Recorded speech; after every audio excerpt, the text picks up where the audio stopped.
যদি কোনো বিএনপি যুবদল ছাত্রদল স্বেচ্ছাসেবক দল তাদের কোনো অঙ্গ সংগঠনের কোনো নেতা কর্মী ভাঙচুর জমি দখল চাঁদা যদি কেউ চায় তাহলে কিন্তু আপনার বিরুদ্ধে সাংগঠনিক ব্যবস্থা নিয়ে আইন শৃঙ্খলা বাহিনীর হাতে আপনাকে তুলে দেওয়া হবে।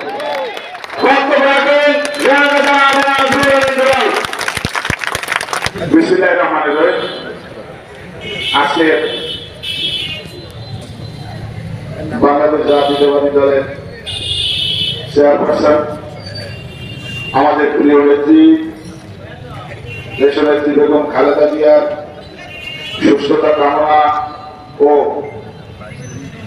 এই স্বৈরাচার বিরোধী আন্দোলনে যারা শহীদ হয়েছে তাদের রোগের মাগফিরাত কামনা, যারা আহত হয়েছে তাদের রোগ মুক্তি কামনার জন্য মিলাদ হবে।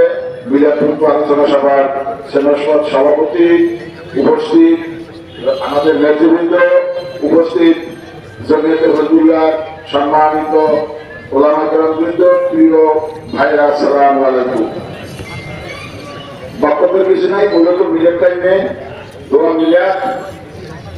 আপনারা জানেন আমাদের প্রিয় নেত্রী দেশনেত্রী বেগম খালেদা জিয়ার নামে একটা সম্পূর্ণ মিথ্যা মামলা, একটা মামলা, যে মামলায়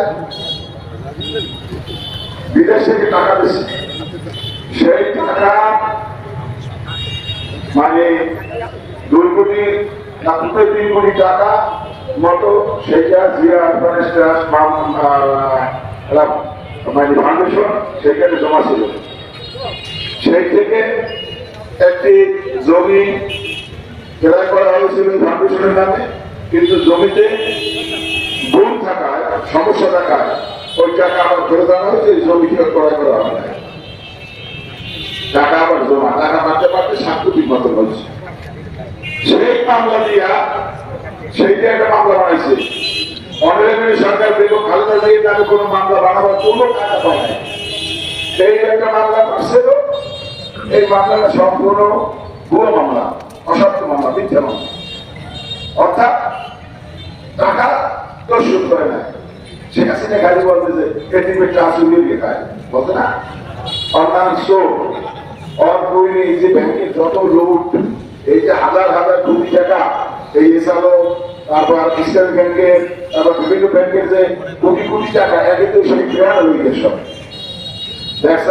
দেশের ক্ষমতা শেখ হাসিনা ছিল, আর টাকা আত্মসাতের ক্ষমতা সেই ক্রিয়ার ছিল। যত টাকা শেখ রেহানা, যত টাকা এই বাংলাদেশে বাঁচাতে সব শেখ রেহানা মানে নেই, শেখ হাসিনার মানে পরিবারের কালেক্টর হলেন তিনি, শেখ রেহানা এই টাকা লয়ে গেছে। আমাদের প্রিয় নেত্রী দেশনেত্রী বেগম খালেদা জিয়া এখানে মামলা হয়েছে। মামলা হওয়ার পর নিম্নকুটিয়া ট্রাইব্যুনাল বানাইয়া, এই বিশেষ জনগণ বানাইয়া তার সাজা দিল 5 বছর। হাইকোর্টে আপিল করলে সাজা কমানো দিবি। এই এনায়েতুর রহিম বিচারপতি, এই যে কিছুদিন আগে সরকার প্রধান বিচারপতি সহ ডিভিশনের 5 বিচারপতির পদত্যাগ হেগে বলে এখন এই এনায়েতুর রহিম, এই এনায়েতুর রহিম সেই সাজা যেখানে আপিল করতে সাজা কমানো দেবে, সেই এনায়েতুর রহিম তার সাজা বাড়াইয়া 5 বছরের জায়গায় 10 বছর বাড়িয়েছে। আজকে সমস্ত জায়গায় রন্ধ্রে রন্ধ্রে মানে দলীয় বরং কাহাকে বলে সবকিছু করছিল। তারেক রহমান সাহেবের বিরুদ্ধে একটি মামলায় একজন জজ তারা খাওয়ার দিয়েছিল, মিথ্যে মামলা খাওয়ার দিয়েছিল। এই জজ বাংলাদেশে আর থাকতে পারে না, পরে যাওয়া লাগে। তো এখন আল্লাহ বিচার জিয়া পরিবারের কোন সম্পদ কিন্তু বাংলাদেশে নাই, কোথাও নাই। আছে ওই শহীদ রাষ্ট্রপতি জিয়াউর রহমানের বাড়ি পরীক্ষায় যদি পৈতৃক সম্পত্তি বাড়ি ঘর কিছু থাকে সেইটা আছে, এর বাইরে কিন্তু তাদের কোনো সম্পত্তি নাই, কোথাও নাই। এক জায়গায় একটা বিএনপি অফিস করবে, কোথায় জানি নেত্রকোনা না কোথায়, এলাকার লোকজন বিএনপি অফিস করবে, অফিসটা জমিকে কার নামে রাখবে, নিজেদের ঘোড়ার নামে জমি রাখবে, তার সাহেবের নামে জমি রাখছে অফিস বানাবার জন্য। এলাকার বিএনপির যেটা করবে অফিস বানাই যে বিএনপির স্থায়ী অফিস, সেটা মামলা হয়েছে। অতএব ওরা যেটা করছে আজকে দেখেন আল্লাহ বিচারে দেয়, বলছে 2 দিন আগে না 3 দিন আগে শেখ হাসিনা পালায় না, বলছে না শেখ হাসিনা পালায় না। ওবায়দুল কাদের বলছেন পালাবো না, মির্জা ফখরুল আপনার বাসায় দিয়ে উঠবো, আপনার ঠাকুরঘর বাড়ি দিয়ে উঠবো। হ্যাঁ, ওবায়দুল কাদের এই ঠাকুরঘর বাড়ি যায় না। হ্যাঁ, উনি যদি ঠাকুরঘর বাড়ি যান আমি গেলে উনি নিজের পথে থাকতে পারেন, আমরা নিশ্চয়তা দিই। উনি ঠাকুরঘর বাড়ি যদি যায়, বিএনপির লোকজন অসামাজিক না, আমরা নিরাপত্তা দিয়া বেশ হয়েছে সেই কেসে দাঁড়িয়ে ঠিক আছে, আপনার উপরে হামলা মামলা হইবে না, নিরাপদে আসেন, এখন পড়ে সমর্থন করে দিন, এই কথা আমাদের চাই। বিএনপি আমাদের মতন করবে না। তাই বললাম বক্তব্য বাড়াবো না, দোয়া হবে, আপনাদের কাছে অনুরোধ থাকবে। আওয়ামী লীগ আজকে কিন্তু যুদ্ধ অপরাধ, অর্থাৎ সেবা সাহিত্যের বলতে যায় না নাকি,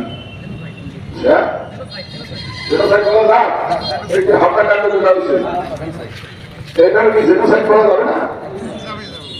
জেনোসাইড গণহত্যা, এর আদালত তৈরি হবে এবং ওই যে আন্তর্জাতিক আদালত ট্রাইব্যুনাল, সেই ট্রাইব্যুনালে বোঝানোর নামে মামলা করা হয়েছে। 450-500 মতো মানুষ এই আন্দোলনে শহীদ হয়েছে। এরা গণহত্যা না, এরা রাজাকার না?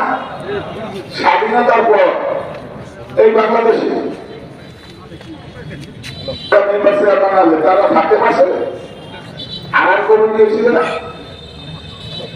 আর কমিটি মনে আছে, মুরব্বী আছে, আর কমিটি সে আপনার কারা কারা ছিল মনে আছে জানেন আপনারা? পুরস্কার এনে সমান কোটা রাজসভা ওয়ার্ডটা পারি এই ধরনের এলাকার এখানে না 10টা ইউনিয়ন 12 মাস পরে আমি যাচ্ছি এইভাবে। আর এখন এই এলাকাতে এই যে 5ই আগস্টে বাংলাদেশ দ্বিতীয়বার স্বাধীন হয়েছে, এই স্বাধীনতার যুদ্ধে যারা এলাকা ছিল তারা ভাবতাকে এখনো ঘুরে এখনো বিধান পরিষদে যাইতে চায়, উপজেলা পরিষদে যাইতে চায়, তাদের সাহস থাকে। প্রশাসনের নেতৃবৃন্দ যারা আছে, নেতৃত্ব যাদের আছে, তাদের দৃষ্টি আকর্ষণ করে বলছি, এই এলাকাতে যদি প্রকাশ্যে পান গ্রেফতার করে আইনের হাতে সমর্থন করতে হবে। এর এলাকাতে বিচার হইবে না? অবশ্যই বিচার হইবে। রাজাটা সর্বলক্ষ অবশ্য ভালো স্বেচ্ছাসেবী, কিন্তু বাংলাদেশে তো রাজাকার একটা গালি, একটা কুখ্যাত সংস্থায় পরিণত হয়েছে, তাই না? অতএব এইসব চলবে না। মঠবাড়িয়ায় 5 তারিখ সারা বাংলাদেশে রাত হবে 74 চলে যায়। আওয়ামী লীগ নির্বাচন চলেছে, 2-1টা ভাষার বাড়ি বাড়ছে হয়েছে, আমরা এগুলো চাই না, আমরা এগুলো পছন্দ করি না, কিন্তু এগুলো করি ফেলাইছি, আমরা চাই যেতে পারি না, ছিলাম না, বা যারা নেতৃবৃন্দ ছিল তারাই পারে না, কিন্তু সরকারি হয়েছে।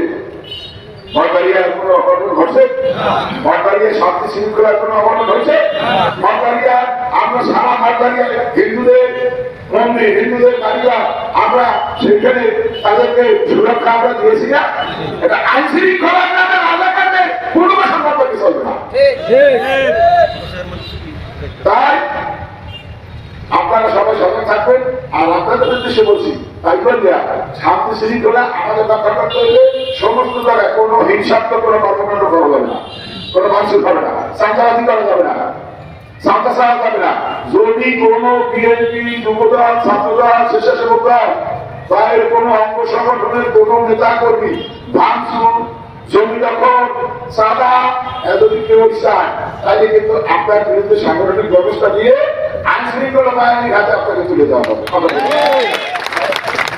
অতএব এখন আমাদের মঠবাড়িয়া নিরাপত্তা এবং শৃঙ্খলা রক্ষার দায়িত্ব আমাদের। অতএব এটা আমাদের পালন করতে হবে। সবাইকে ধন্যবাদ। আসসালামু আলাইকুম।